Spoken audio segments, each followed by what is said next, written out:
On commence avec le premier bulletin d'information de la journée.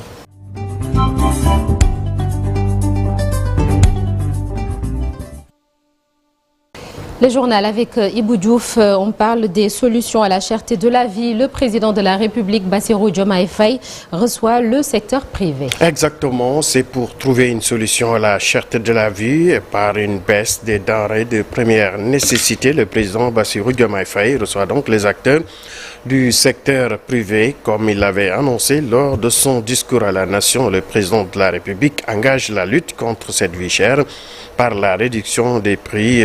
Il a donc convié le secteur privé ce mardi à une réunion pour trouver une piste de solution. Mais le nouveau chef de l'État, qui est dans une logique de privilégier le dialogue dans toutes ses actions, a essayé de concilier les organisateurs du secteur privé, les organisations du secteur privé, pour discuter de la baisse. Cette rencontre sera une occasion pour les parties prenantes d'aider le chef de l'État en étudiant avec lui toutes les modalités et la faisabilité de la baisse des prix tant attendu par les Sénégalais.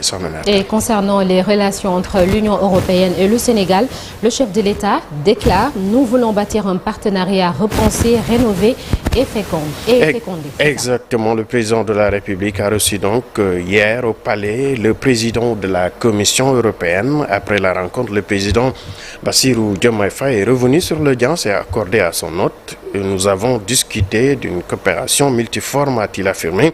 Un partenariat adapté, a laissé entendre le président, qui a sollicité l'appui de l'Union européenne dans la réalisation du programme pour un Sénégal souverain. On l'écoute. Jusqu'à demain. Monsieur le Président, encore une fois, je vous souhaite la bienvenue avec votre délégation. J'apprécie beaucoup votre visite qui témoigne des liens d'amitié et de coopération entre le Sénégal et l'Union européenne, entre l'Europe et l'Afrique plus largement. Il y a certainement les pesanteurs de l'histoire, la proximité géographique, une coopération ancienne et des défis communs tels que la paix, la sécurité et les changements climatiques que nous devons adresser ensemble. Nous avons discuté de coopération multiforme entre l'Union européenne et le Sénégal. J'ai exprimé au président Michel mes remerciements pour le soutien constant de l'Union européenne à notre pays dans plusieurs domaines de coopération tels que l'eau, l'énergie, l'agriculture, la santé, le transport, le numérique, la jeunesse et l'emploi.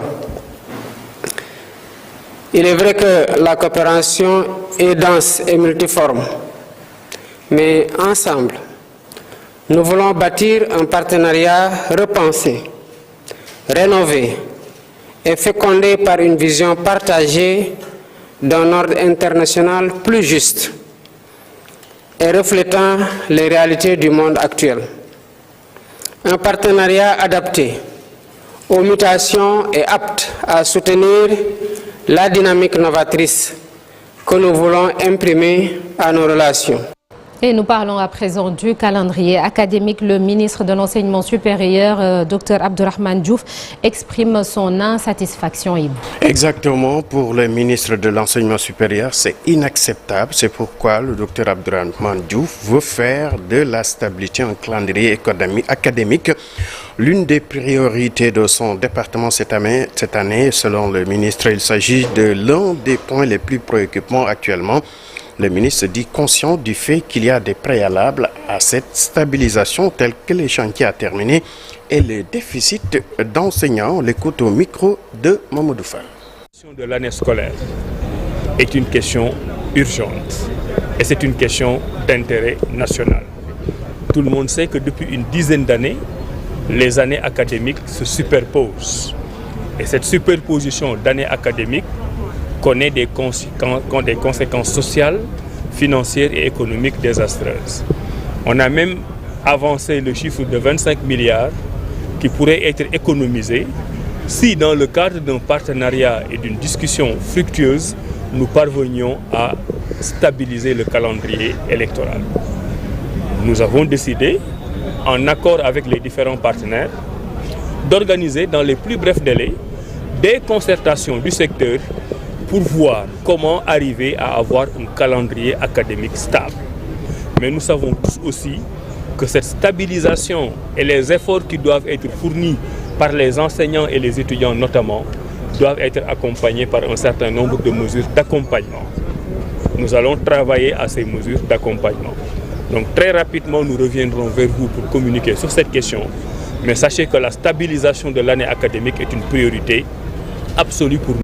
Parlons à présent de la gestion de l'eau avec le contrat de la société saoudienne Aquapower pour une usine de dessalement nébuleuse. Autour de ce contrat de 459 milliards que l'ancien régime avait signé à 5 jours de la fin de son mandat. Le ministre de l'Hydraulique et de l'assainissement promis on nous dit par rapport à cette affaire. Cheikh Tidiane Dièye promet une disponibilité de l'eau en qualité et en quantité au Sénégal. On le suit au micro de Cheikh Tidiane. Du président de la République, il s'agit non seulement de montrer effectivement que l'eau est une surpriorité pour le gouvernement, le secteur hydraulique de manière générale.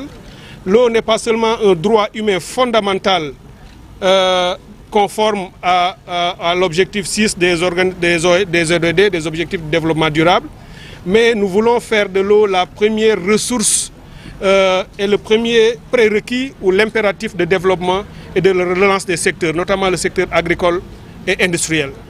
Et pour ce faire, il nous faudra une nouvelle politique. Vous l'avez déjà vu, le président de la République a donné des injonctions dans ce sens. Pour comprendre l'existant, j'ai constaté depuis ce matin que beaucoup d'argent a été investi dans ce secteur, tout au long des années.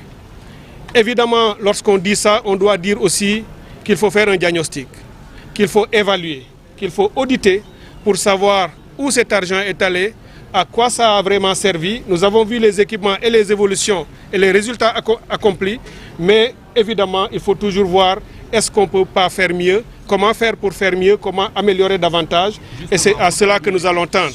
Donc ces audits, comme je l'ai dit, suivant les instructions du président de la République, seront développés ou lancés dans les prochains délais. Et il y a plusieurs options possibles. Une option a été privilégiée par le gouvernement sortant, nous allons le regarder. Si nous constatons qu'effectivement ce n'est pas la meilleure option pour le Sénégal et pour nos ambitions, nous ne nous gênerons pas à le remettre en question, bien entendu. Mais comme je l'ai dit, bien tout ça va découler des audits et des évaluations que nous allons faire en toute objectivité par les experts qui seront habilités à faire ce genre de travail.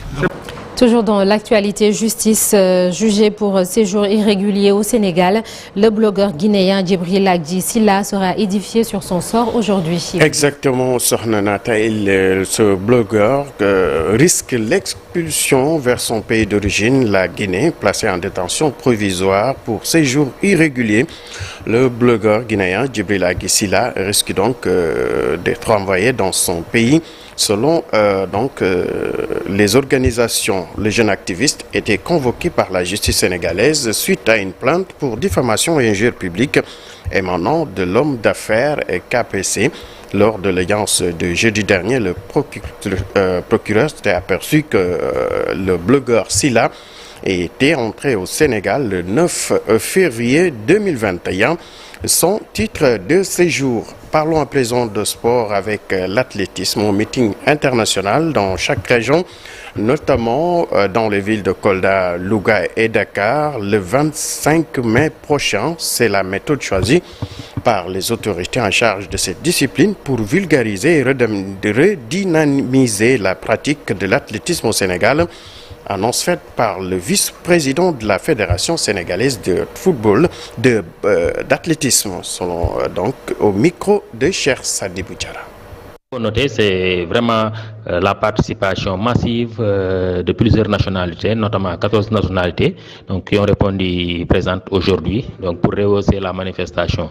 Donc c'est une manifestation d'une grande importance dans la mesure où elle nous permet de vulgariser la discipline au niveau régional, donc dans la ville de Saint-Louis, un cadre idéal pour les athlètes pour qu'ils puissent vraiment s'affirmer et essayer un peu de titiller leur record.